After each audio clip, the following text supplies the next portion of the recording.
Hello everyone. In the last lecture, we have defined sets which are well-defined collection of distinct objects, and we have seen this kind of sets acts as a primitive algebraic structure over which we could reason about different types of properties. In today's and in the subsequent lecture, we will see how we can define certain operations or relations within those objects and what are the meaning of it, how we can define certain ordering of those objects and how we can relate them. To start with, often we have seen that sometimes a particular set may not be representative in all scenarios. For example, when we try to go from integer set to real set to complex sets, we see there are two certain parameters which define a particular object in the complex set. For example, in a complex number, there is a real part and there is an imaginary part. So this real and imaginary pair defines a particular complex number. Similar is the case when you are trying to represent a two-dimensional point. Their x coordinate and the y coordinate together represents one entity or object of that particular type. For n dimensions, we have n points to represent a particular location. So these collections, how do we define certain algebraic structure for these collections? The first basic primitive that we extend from set is known as Cartesian product. So it says that Cartesian product or cross product of two sets are defined as that we define sets A cross B as the pair A comma B such that A belongs to set A and B belongs to set B. Now try to relate it with the complex number where we try to map two real parts. A is one real and B is an imaginary part. But these two can be real values. So there my A and B are from real number set. So therefore each particular complex number is also such kind of a pair. So is the case for 2D points. So in general, we say that we have a k-fold Cartesian product if we can define this k element set pair and set up all those for where all xi belongs to ai, each of this set. So in general, by terminology, we call the elements of A cross B as ordered pairs. If there are three sets for which we are taking a cross product, we call it triple. And for k sets, when we take a cross product of k sets, so each element in that cross product is a k number of elements, each from an individual set. x1 belongs to a1, x2 belongs to a2 and so on. So we call this ordered pair as tuples. Here look at the term ordered because if I distort the order and take the product in a different way, let's say B cross A, then the sequence in which I will get this pair will be B comma A. That is, the first element will be from set B and the second element will be from set A. So that's why this order matters and we call it as an ordered k-tuple. So this is how we define Cartesian products in order to express certain objects which relates between two sets of domains. So again, the cardinality or the number of elements in this cross product, as you have already identified, that if each of these particular sets have n1, n2 up to nk, so you can see it's a set for all elements from one pair with the other and we are taking a tuple. So the total number of elements that will be present in this cross product or Cartesian product, k-fold Cartesian product, is the product of n1 to nk. We say that two of these points or this particular pair in A cross B are equal when the first element which belongs to A is equal to C, the first element which belongs to A, and B is equal to D. Again, think of the complex number or 2D point. When we say that 2 points indicate the same location or the same complex number. So for location, when my x coordinate matches with the x coordinate and the y coordinate matches with the y coordinate. For the complex number, when my real part matches with the real part of the other and the imaginary part matches with the imaginary part of the other.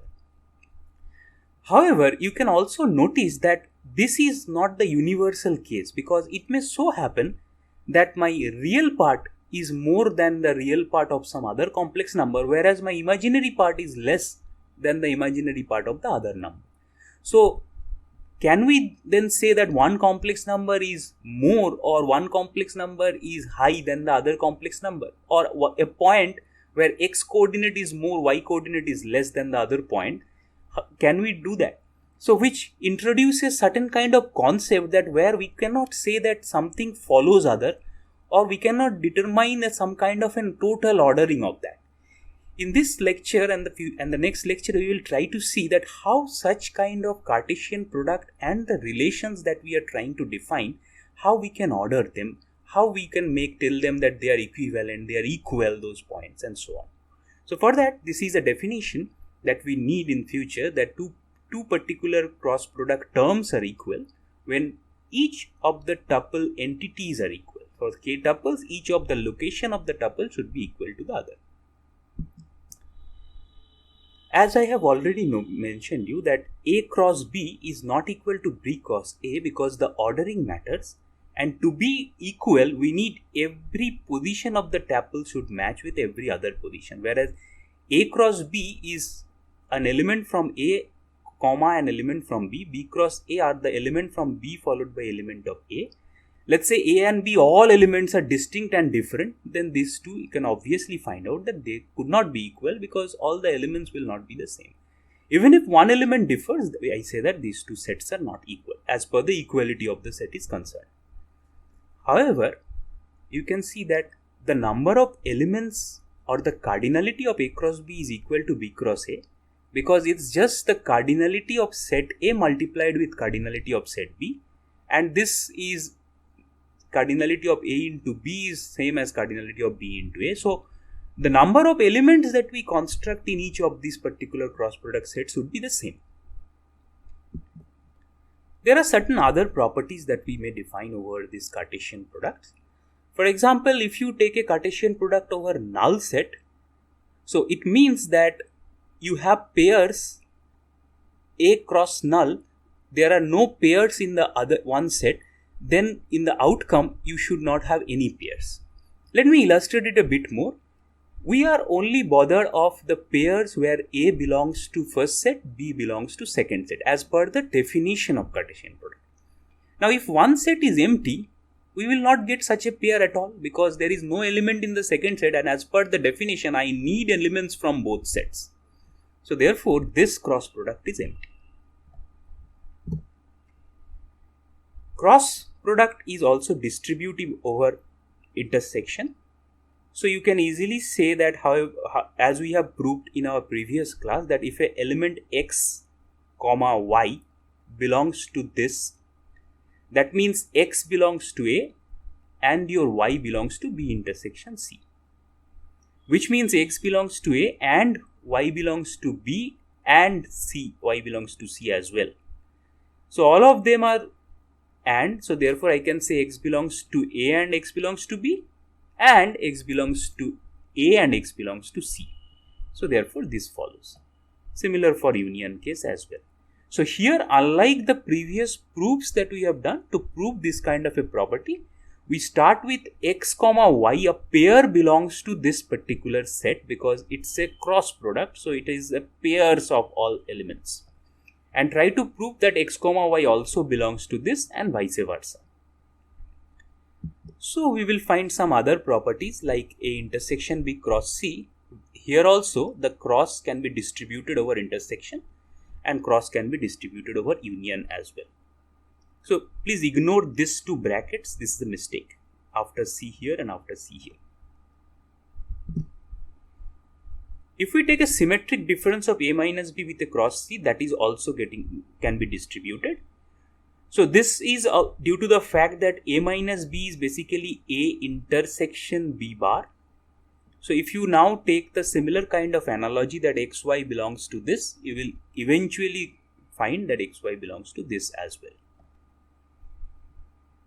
So I request you to go through the formal proofs by yourself, because this is very intuitive to learn, but informally you should need to prove it, as we have shown 1-2 cases in our set theory class.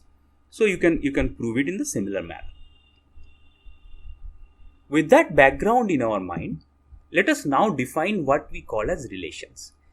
See that now when we have a cross product, we are already relating the elements of one set with the other set. That's why we are pairing them up. So relation is nothing but, instead of seeking for all possible pairing that I get from A cross B, I choose a subset of them and relate it with someone. So to give you a very naive example, you can say that in this whole world, there are a set of people which are your family or in your family or in your extended family. There are a set of peoples which is in my family, in my extended family. So there may be overlaps in that. However, that particular set which are the members of the family forms a relation from all the members in the world. So therefore, if there is a relation between A and B, two persons in the world, I am not taking all possible pairs which are possible in the world. I am only taking those pairs into, say, my family, that who are related by blood or who are related by in our extended family. So this motivates us to define certain kind of relations, which is the core topic of this lecture, that a relation, and obviously a binary relation, since we are relating two sets between two sets A cross B, is defined as a relation, we are calling it rho, is a subset of A cross B. And that's what just now I discussed. Among all possible combinations of elements in A and B, I am just choosing a subset of combinations and defining a relation over it, that this is my family members. Two of them you pick up, they are related. Some other set of some other row, let's say row dash, will be some other other person's family members. So we call it an ordered pair. AB belongs to rho. That means A is related by relation rho with B, and also we call A rho B. Both are equivalently we use as per notation. Then the element A in set A is said to be related to the element B in set B. So any subset of A cross A, which we also call, since it's a A cross A, we can also call it A square as per notational sense, is a relation over A. So if you look intuitively that we have already used such kind of a relation in our algebraic system. Suppose integers, when we try to add integers, your addition is or rather than instead of addition, let us try to think that when we try to say one integer is less than the other integer. So this less than is a relation, right? It takes two integers and try to relate them with something called less than. So all possible sets of integers, if you take, all of them are not less than each other. Now if I say less than equal to relation, then it says that if you take any two numbers, so someone will be less than equal to someone. So this kind of relations we will say, and in particular, let's say in the relations of the persons in the world. So a person in the world and let's say that be A, and the person in the world again be A. So two persons I can take from the same set and build upon a relation of it. So remember that it's a subset that among all possible pairs that we can combine, I am only interested to those pairs which satisfy certain rule, which is called the relation that I define. Here, if the relation is equal to A cross B, we call it as an universal relation. So it means that every pairing is possible with A comma B, this order. Okay. Now coming to the count of this relation, as we can see that A cross B, if A has M elements and B has N elements, then A cross B, this can be a subset which comprises of M into N elements. So therefore, since a relation is a subset of A cross B, so how many possible relations would be there? So it could be any, I can take none, I can take one from this A cross B, I can take two elements from this A cross B, so two pairs I can take in this relation, and so on. So therefore, I can have all possible subsets of A cross B is the total number of different relations, binary relations that are possible. So that is nothing but 2 to the power of mn, since mn is the number of elements present in A cross B. So it will be the number of powered sets that I can form with A cross B set, or every member of that powered set is one relation. Let us take an example to illustrate. First, let us take an example which says that A is a set of 1, 2 and 3, whereas B is a set comprising of A and B. So the Cartesian product says that A cross B would be one member from this and one member from this for all. So therefore 1A, 2A, 3A, 1B, 2B, 3B. Whereas if you see B cross A, it says the first element in the pair should be from B, the second element would be from A. So all possible pairs A1, A2, A3, B1, B2, B3.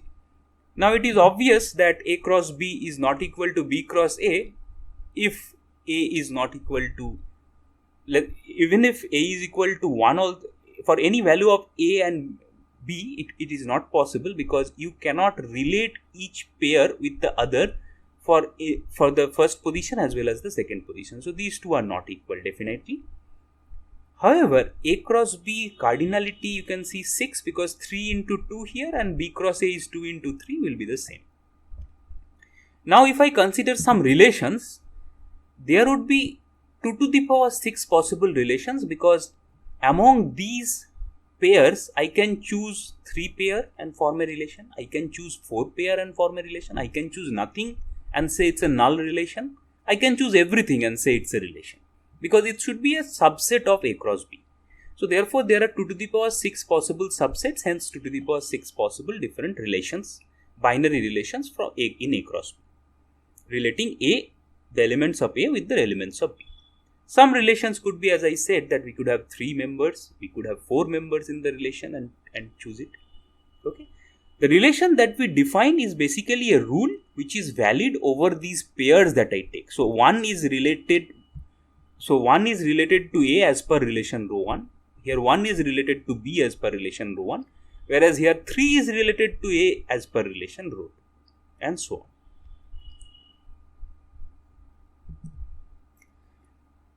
So with the definition of relations that we have learned, let us try to find out that what kind of properties and types of relations of a set can be possible.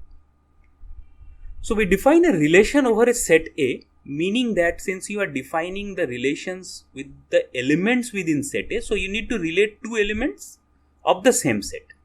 So therefore the relation is obviously a subset of 2 elements chosen from the same set. We said A cross A with a cardinality n. Firstly, how many such possible relations can we produce? If it is A cross B, A having m elements, B having n elements, then the possible number of different relations that I can have is all possible subsets. So it is 2 to the power mn. So for A cross A, it will be 2 to the power n into n, which is 2 to the power n square. Now let us go for the first kind of category of a relation. So we call a relation rho is reflexive when for all x in A, I have this in my relation. So again, I am giving you a very naive example to explain this. See, I know myself. Let's say the relation is that whether I know me or not. I know myself is a relation. So everybody knows himself. So therefore, let's say x comma x is in that relation. X knows x. Right? So this means that if you say relation rho to be reflexive, it means that all the pairs, remember, all elements in A should be in the relation. So if A has n elements, there could be n such pairs already taken into this relation subset that you construct from A cross A. So suppose A is equal to 1, 2, 3. So you have 1, 1, 2, 2, 3, 3 into this row. If all of them are present, then this is reflexive.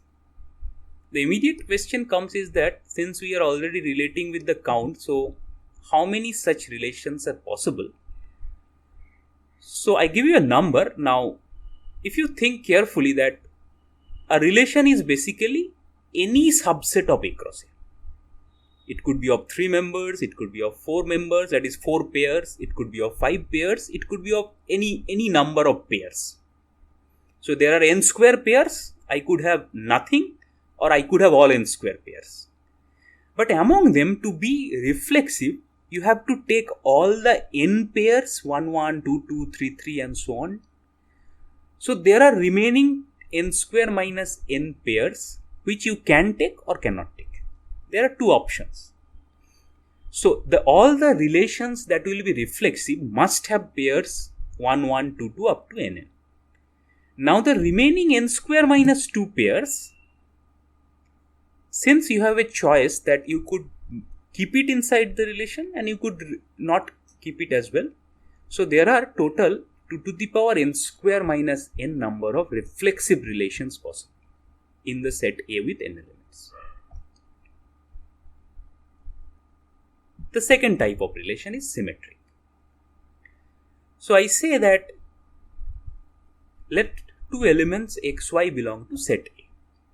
Now I say that a relationship rho, which is defined as a subset from this A cross A, so two elements I take from A cross A, is symmetric if every pair of elements in the X cross A, if I take one element inside the relation, this one pair inside the relation, I will also have the reverse pair into it.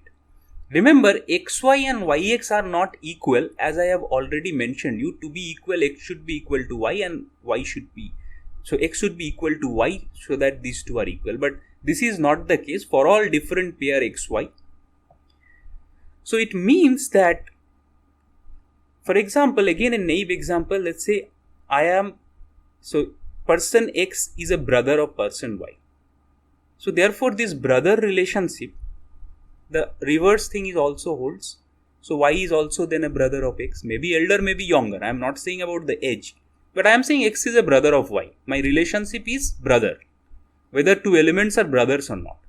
So if I take xy into the relation, then must be yx should be the relation. So x is a brother of y, y should be also a brother of x. So what does it mean? That it means to choose you a relation where the entities are relatable by any order. So you are choosing such kind of a relation here, which is a symmetric. So symmetricity told you that you choose the set of relations in such a way to have symmetric going, that each of them are related in any order. How many of them are possible?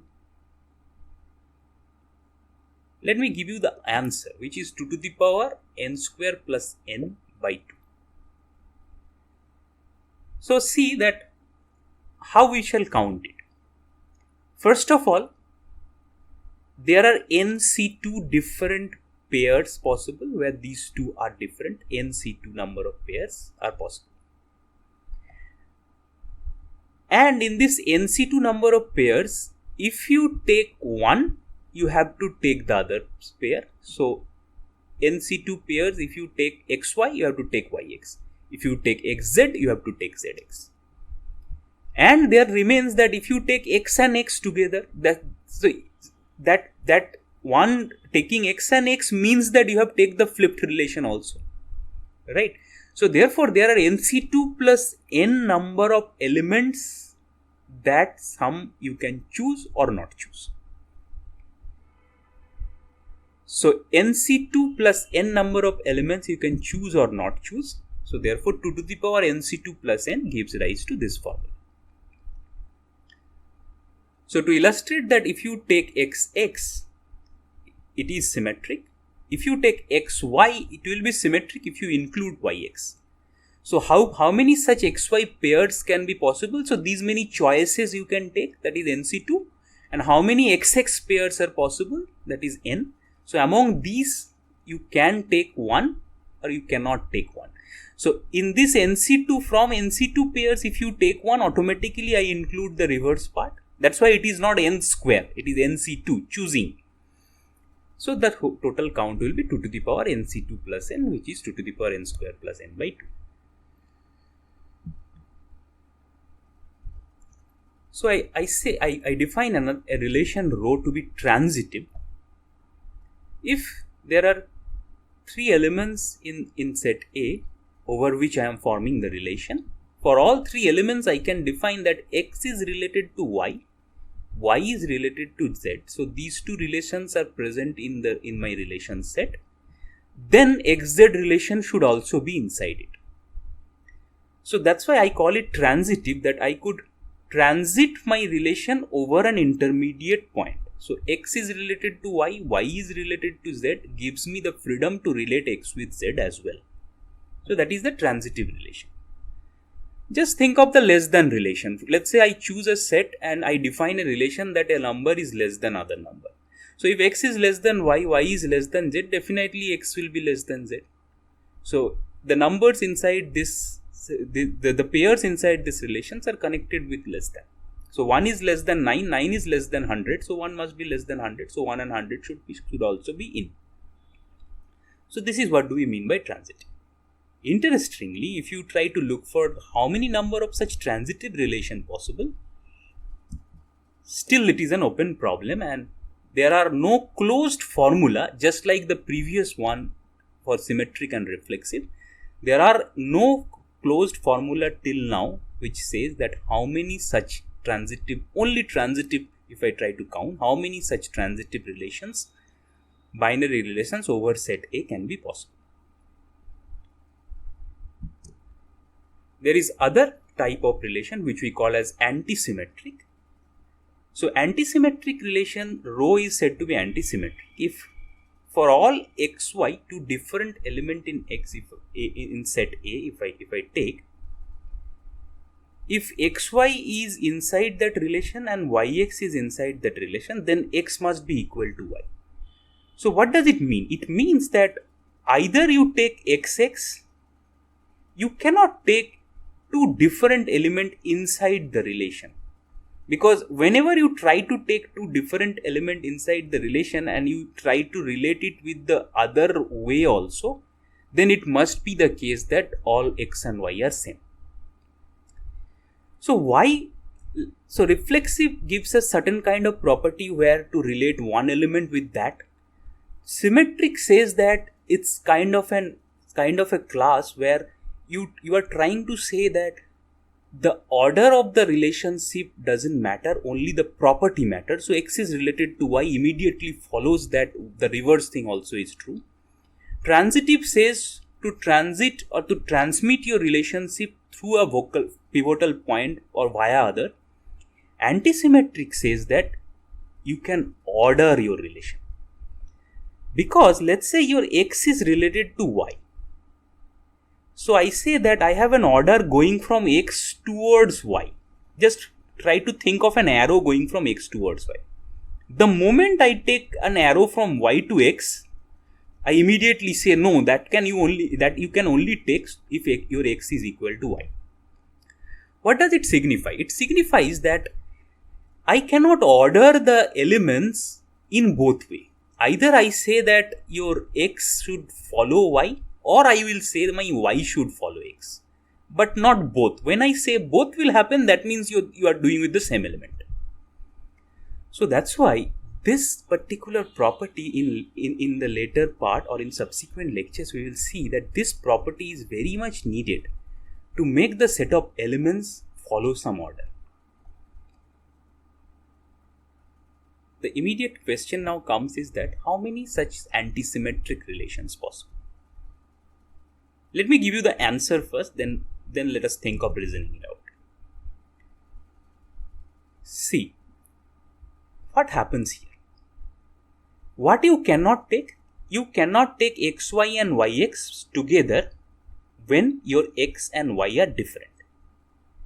However, you can take xx when both are same, or you can take either of them. You can keep only xy, you can keep yx, but you cannot keep both when x and y are different. So how many choices do you have? You have choosing xy only, choosing yx only, or choosing neither. In the logical sense, look at this relation. When this relation will be true, if the this part is a failure, so I will not choose any one of them. So choose only one, or neither choose any one. Or this relation is also true if your x is equal to y and then you choose xx. So therefore, So element xx can either be included or excluded. Therefore, there are n number of such pairs, so 2 to the power n. And for each such inclusion, including a different element can have 3 possibilities. Only take xy, or take yx, or take neither xy nor yx. What if we take both? Whenever we take both, we have already counted that, because whenever we take both, it implies that for asymmetry to hold x equal to y, we have counted it by xx. So 2 to the power n into, there are 3 options, and in these 3 options we have nc2 possibilities of different pairs. So therefore 3 to the power nc2 is the number of choices that we have for these 3 options. So the total count of asymmetric relations we have is 2 to the power n into 3 to the power nc2. You can verify yourself all these counts by taking a small 2 element or 3 element sets and can see that what happens. Since all these definitions are with respect to for all and logically we define it, so the counter definition of all these types, when we say that a relation is not reflexive, not symmetric, not transitive, not antisymmetric, is just a jugglery in the logic. So I say that rho is irreflexive when I put a not here. So what does this logically means? As we have already studied, that for all x will be there exist and this not will be put up here. So there exists x in A such that xx doesn't belong to the relation. So what does it mean? It means that I left out one possibility of keeping xx. So either I left out 1 1 or I left out 1 2 2 or I left out all of them, but at least one I have left out. That means that the relation that you have constructed is irreflexive. Asymmetric says that, again, just try to negate this. So there exists a pair where I included that pair and the other pair does not belong to it. So it says that for all pairs, if I include x comma y pair, then it automatically implies me to include y comma x, because it's such a relation that it does not hold for the order. It just says x is related to some way with y, and the vice versa also holds in that case. I am here just refuting that vice versa, so I will put only one of them, either xy in there or yx. So for there exists an xy where x and y are from A, so I put one pair but not the other. Non-transitive means I get a set of 3 elements from A, where I have x related to y, y related to z in the relation, but I cannot put x related to z in that relation. Similarly, not antisymmetric says that there exists a pair where you took these 2 different ordered pairs, though x is not equal to y. So this is my antisymmetric case. Now tell me one thing, that is not antisymmetric equivalent to symmetric? So think it as an exercise, that is telling not antisymmetric equivalent to symmetric or not? Okay, so this is food for thought for you. So we have till now defined certain kind of types of relations and as well as certain kind of relations, but let us take practical examples. I kept on giving you some naive examples over the relationships, family and all. Here are some practical examples and practical relations that we could consider over sets. So reflexive and symmetric but not transitive.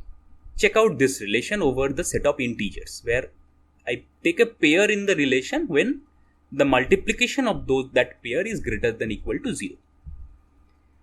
It is reflexive since x into x, if I take the xx pair, so x square is always greater than equal to 0, because even if x is negative, x square is positive. Symmetric because xy will be equal to yx definitely, since it's a set of integers. But it is not transitive if you take x equal to a positive number, y equal to 0 and z equal to a negative number. Check out this one. So xy is equal to 0, which is greater than equal to 0. YZ is equal to 0, so it is also greater than equal to 0. However, X and Z are negative. So therefore, there exists a pair that XY and YZ belongs to this relation or satisfying this relation, but XZ is not, so it is not transitive. Symmetric and transitive but not reflexive. This one. So let us define a relation that it's a pair when AY is greater than 0. And X and Y are from the real number. So this will be real R. So how does it satisfy? Let us see this. It is not reflexive obviously for X equal to 0, because for X equal to 0, X square will be 0. It is symmetric because XY equal to YX definitely, and it is transitive because XZ, how do you try to compute XZ? You will try to compute XZ by XY into YZ by Y square. And you see your XY is greater than 0 because I assume that XY and YZ, this pair are already in my relation. I have to conclude that this is also in the relation. So these two are already greater than 0. This is also greater than 0. Y square is also positive. Therefore, I can say that this element is greater than 0.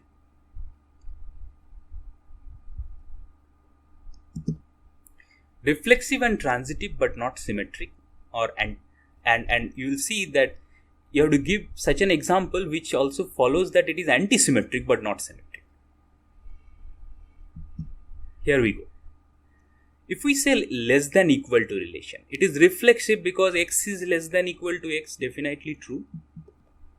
It is not symmetric because not for every element I could also take the reverse thing inside it. So for symmetry to happen, if I take XY, I can also include YX. So, but for 0.1 and 1.0, you see X less than Y, but Y not less than X, so YX relation is not valid. It is transitive because definitely X less than Y and Y less than equal to Z is X less than equal to Z.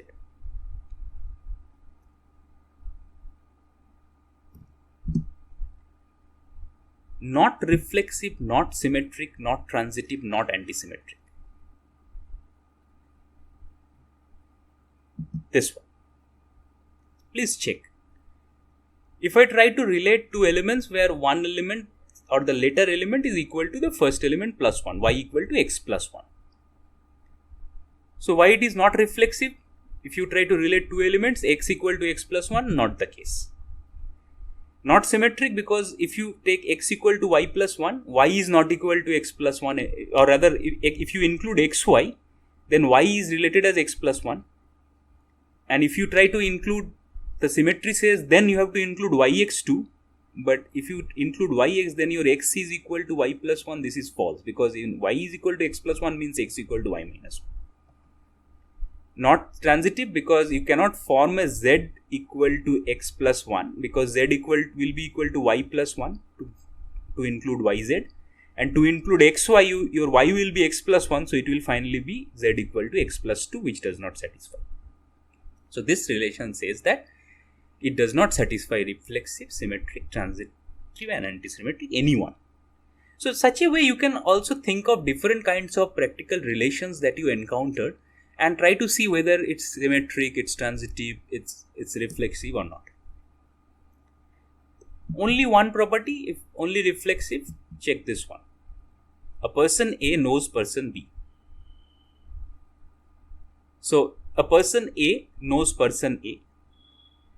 It is reflexive. It is not symmetric because it does not make sense that a person A knows person B implies that the person B should also know person A. I know Sachin Tendulkar doesn't know me. So, not symmetric. Not transitive because a person A may know person B may know person C, but person A may not know person C. Only symmetric. Check out this. The relation rho says that A plus B equal to 5. I pair AB like that. Is it reflexive? No, because AB belongs to integer, set of integers. And to have this equal to 5, A must be 2.5. I am not taking that in this set. Is it transitive? A plus B equal to 5, B plus C equal to 5, then A plus C equal to 5 may not be the case. You will get ample examples. Let's say 2 plus 3 equal to 5, and then 3 plus 2 equal to 5, then 2 plus 2 is not equal to 5. But it is symmetric because A plus B equal to B plus A. So if you take AB pair, and then you are already bound to take BA pair, because BA pair also results the same thing and it should be in the relation. Transitive only proper subsets. Neither A is a proper subset of itself, so reflexivity cancels. If A is a proper subset of B, you cannot say B is also a proper subset of A, so symmetry is not valid. And then if A is a subset of B and B is a subset of C, then obviously A is a subset of C, so it's only a transitivity holds. Only antisymmetric? Think. I left it for you. Okay.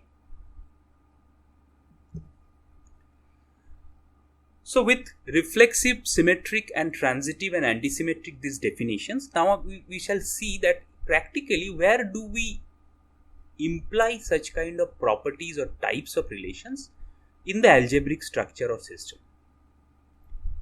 So we say that a relation is equivalent, or we say that relation is an equivalence relation if it is reflexive, symmetric and transitive. See why we kept these three into it to say equivalent. As the name suggests that any two elements, you declared a relation and take any two elements, they are equivalent. So equivalent means an element is equivalent with itself. Definitely it should be the case by intuitive notion. So reflexivity must hold. An element is equivalent to some other elements if you choose such kind of a collection of equivalent elements. So therefore the other element can also be equivalent to the first element. So symmetricity must hold. And similarly, the equivalence, as per the name suggests and the intuition suggests, that if you say some element is equivalent with the other and the other is with the third one, then first and third should be the same. So it tries to define a particular closure which says that any two element you pick up, it will be equivalent. It has the same meaning. Take an example. I build a pair of elements where I say that their difference is divisible by 5. When I say their difference is divisible by 5, I mean that you check for all the properties here. It says that x minus x is equal to 0, which is divisible by 5. Symmetric because if x minus y is divisible by 5, then obviously y minus x, which is minus of x minus y, since it is from the set of integers, positive, negative, so therefore it should also be divisible by 5. X minus z is nothing but x minus y plus y minus z. Each of them in transitivity, I know that x minus y I have taken in my relation, y and z I have taken in my relation, so x and z is also divisible since each of them are divisible by 5. So these three hold. So x minus y divisible by 5. If this I choose as a relation and take xy pairs, so it is the case that this is an equivalence relation.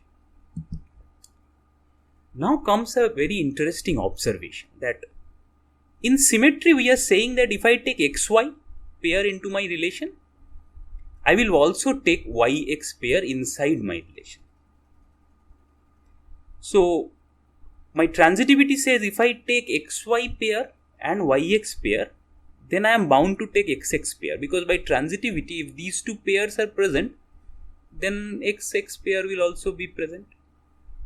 So do we need to define reflexive nature here? Because symmetric and transitive can do everything.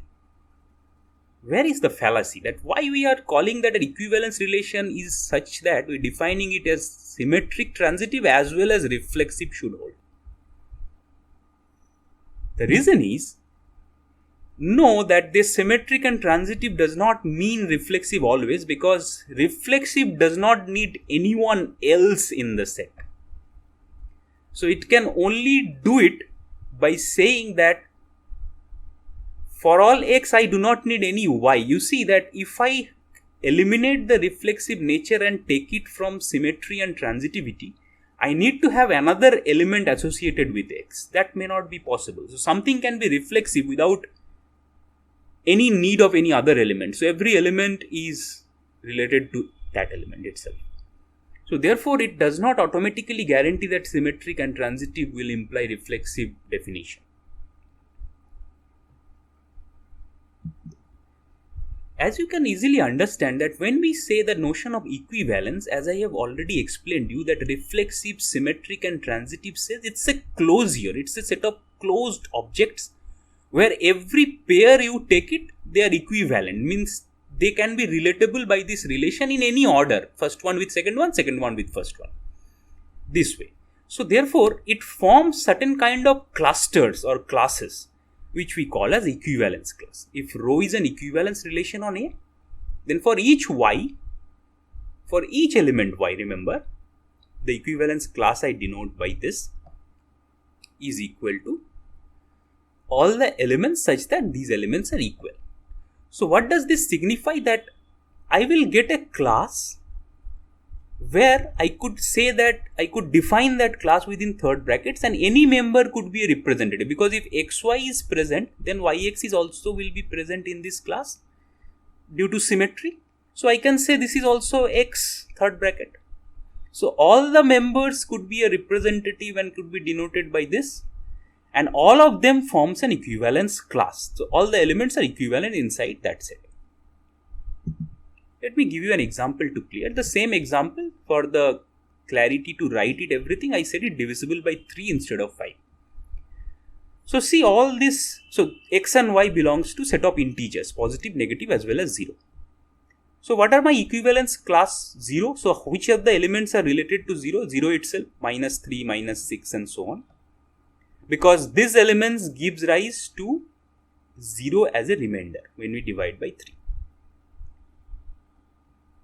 1 as a remainder, these all elements. So these all elements are of the form 3k plus 1. 2 as a remainder, these are all elements.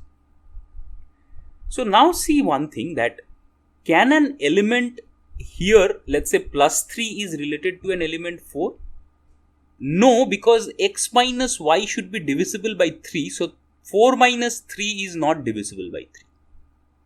Whereas 4 minus 7 or 7 minus 4 is divisible. So therefore, I define class in such a way that you choose any 2 elements in the class, that particular relation is valid. You choose 2 different elements from the other class, the relation is not valid. Hence, we say that each of these members I could define the equivalence class as third brackets and say minus 3 forms the same equivalence class as 0 forms. Minus 6 forms the same equivalence class as formed by 0 and so on. And you see that each equivalence class is not equal, because if some of the elements are equal, then the whole class will merge and form a single class. Why? Because the intuition of equivalence. So if I say that one element from set A is equivalent to other element from set B, it means that since this follows reflexivity, symmetry and transitivity, so every element, so due to transitivity some other elements will also be related to that element in other set. So if for example, consider for the time being minus 3 is related to 1, then since 6 is related to minus 3 and minus 3 is related to 1, so 6 must be related to 1. So this whole set will merge if I find 2 different elements from 2 different sets are equivalent. So each class will be disjoint, so that it means that there are no overlap of elements. And every element in this XZ set, every element that we consider comes in some class. So therefore, the set Z is nothing but the combination of elements there in every class. So the first class union second class union third class gives me all elements Z, because each element I have put in somewhere. So the first thing comes from the definition of having equivalence class. The second thing needs a proof of this disjoints thing and the union being the same. We will do it in the next slide.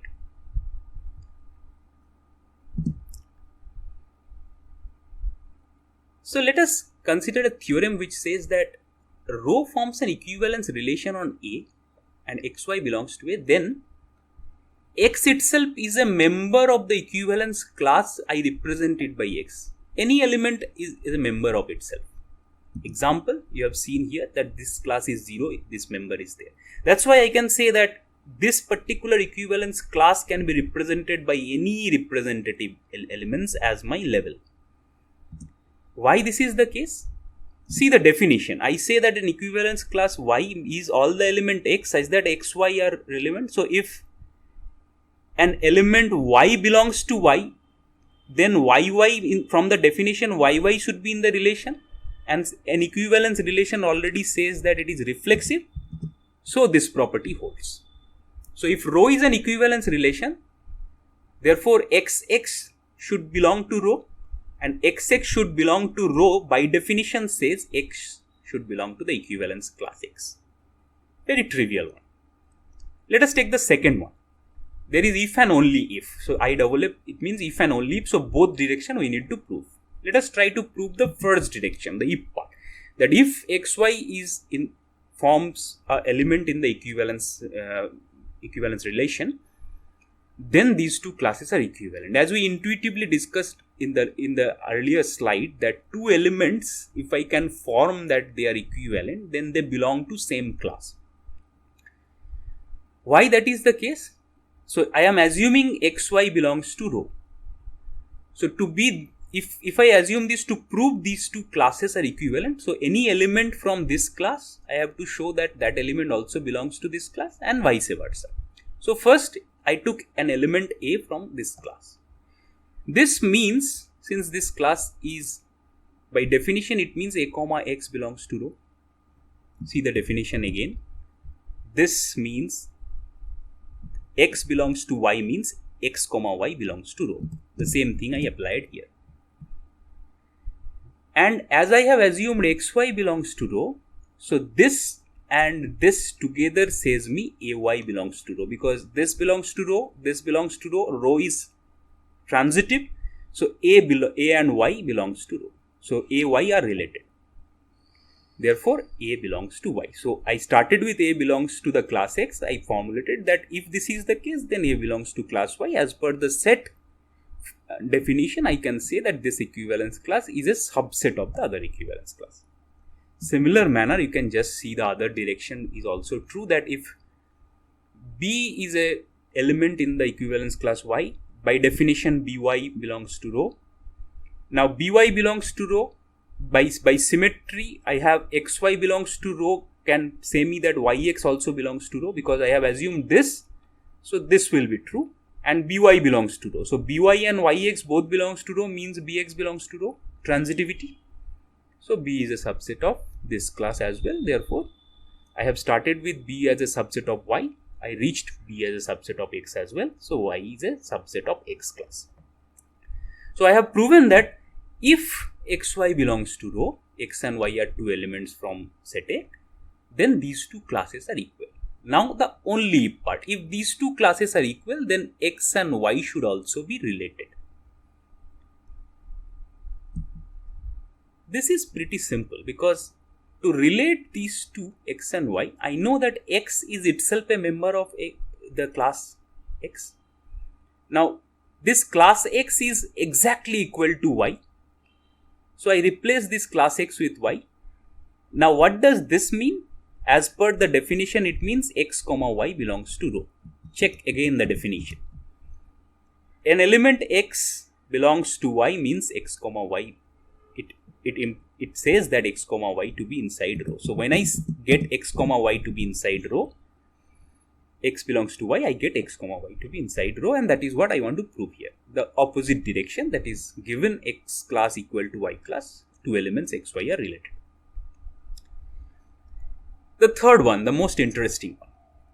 I would say that this class x is either fully equal to y, or I would say that these two classes are mutually disjoint. You have seen an example in the previous slide which says that when I say that the remainder is 0 is disjoint, this class is disjoint with the remainder 1 and so on. Now let us try to prove. How can I prove this? What I will do is that I will try to assume that let this, so I am saying that this equality happens or disjoint thing happens. I will try to see that if this is false, equality is false, then my disjoint must happen to have this theorem to be true.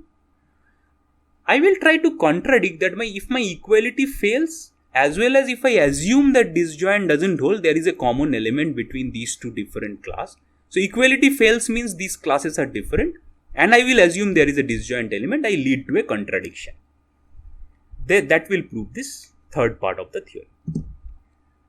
So assume that these are disjoint, then this should hold, as I have just told, because this or this should hold.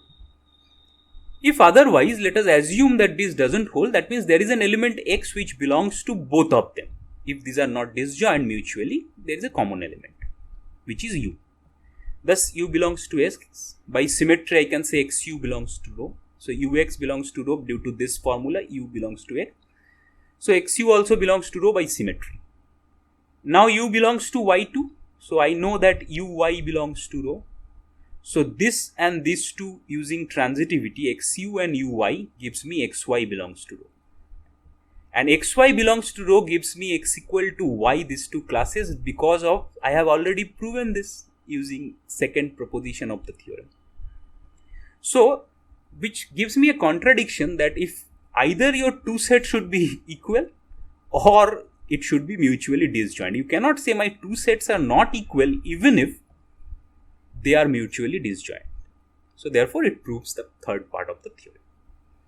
So this actually validates the intuition behind the last example that we have shown here, that a particular relation is an equivalence relation if it breaks the whole set over which we are defining these relations into clusters in such a way that each cluster is an equivalence relation. No two clusters have an element common, and every cluster, if I take each of these clusters together, then it forms the total set. So let us try to, so what we have proven is that the two elements from the different clusters cannot be together. So either this cluster will be the same or it will be totally disjoint. Now the last part that I just told you, that how can we show that all this cluster of elements together form my total set. For this, you try to remember how we have defined the partition of a set in the previous lecture. We defined that a partition means that I will cut that set into different portions. I give you an example of the world map and countries. So you cut that into different sets, A1, A2, A3 and so on, where each of these particular pair of different sets are disjoint, and totally you get by you taking the union. So this is the definition of partition, which we already defined in the last class. Now an equivalence relation on a set induces a partition.